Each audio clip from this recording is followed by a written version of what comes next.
So what we have here is an ls1 out of a 97 Corvette. It's the first gen. So these are the perimeter style heads. We're going to try to get the heads off and everything and see how the cylinders look.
So far, everything looks good. Each cylinder comes up top dead center on both banks. So there's no bent rods. Not going to spin it too much. Crosshatch is still there. Pretty good on all of them, seem like. You can vaguely and faintly see the camshaft in there. It looks pretty good.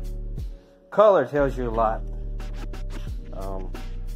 about how it's been kept and how long it's sat and been exposed to rust or gunk, like not changing your oil.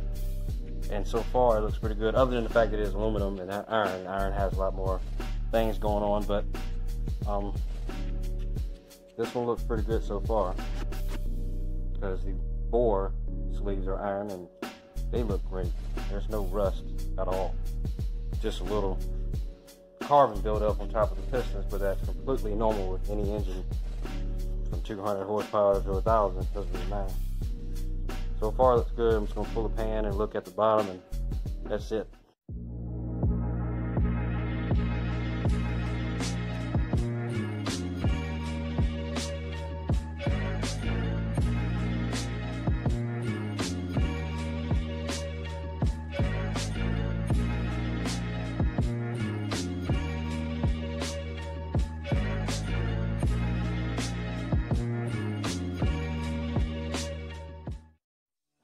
So, got the oil pan off, as you can see over here. Got a light going. And now we can look under this bad boy and see what it's really looking like. And honestly, everything looks pretty good. You can't really, I mean, obviously I'm not checking bearing clearances or anything like that, but with my experience and from how the engine looks, I'm assuming this motor is probably okay. And I mean, everything just looks clean. I don't see nothing cracked, broken, no rods are short, there's no metal shavings. It looks good.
I'm going to cut this thing shorter, and first I'm going to cut it here, and I'm going to cut it here, and then I'm going to weld this piece to this piece, wherever height I want it, so I can still have the threads. So I'm going to put me a ball up here, and then the ball is going to have a switch on it, so for my trans brake, and that way I can press the button and hit reverse.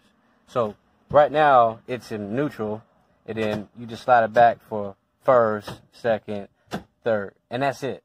And it's that simple. Alright, so what I ended up having to do was, see that little piece that I was talking about cutting to shift it, to shave it down? Well, that was some kind of metal where we couldn't weld it, and at first we tried to weld it, it didn't work, so I thought it was aluminum. It looked like aluminum, but it wasn't even aluminum. We got to an aluminum welder, and he couldn't weld it, and he said it just kept on melting. So, ended up just, these two spots here were rivets that held that other piece on with that weird metal.